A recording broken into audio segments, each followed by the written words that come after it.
মাঠ রক্ষার জন্য অর্থাৎ শৃঙ্খলা রক্ষা অনুরোধ করছি, আপনারা আপনাদের মাঠের শৃঙ্খলা রক্ষা করুন। যারা ভলান্টিয়ার আছেন আমরা শৃঙ্খলা এবং সৌন্দর্য রক্ষা করতে চাই। কিছু কথা বলবেন জনাব মোহাম্মদ মুরাদ হোসেন। বিসমিল্লাহির রহমানির রহিম। আজকের এই অনুষ্ঠানের সম্মানিত আয়োজক আপনাদেরকে অভিনন্দন এবং ভালো একটা উদ্যোগ নিয়েছেন, এই জন্য আমার পক্ষ থেকে শুভেচ্ছা রইল।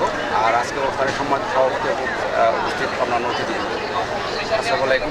আজকের এই অনুষ্ঠানের জন্য আমি বিশেষভাবে আসছি এই কারণে যে খেলা মানুষকে অনেক অপরাধ থেকে বাঁচায়। লিটন ভাই যেটা বলে যে খেলা মানুষকে শৃঙ্খলা শেখায় এবং সেই সাথে খেলা যে খেলোয়াড় সে মাদক মুক্ত হবে এটা আমরা বিশ্বাস করি এবং সে সমাজের আমাদের মাঝে খেলা উদ্বোধন এবং কিছু আলোচনা করবেন প্রধান অতিথি জনাব ফরাশিদ বিন এনাম, উপজেলা নির্বাহী।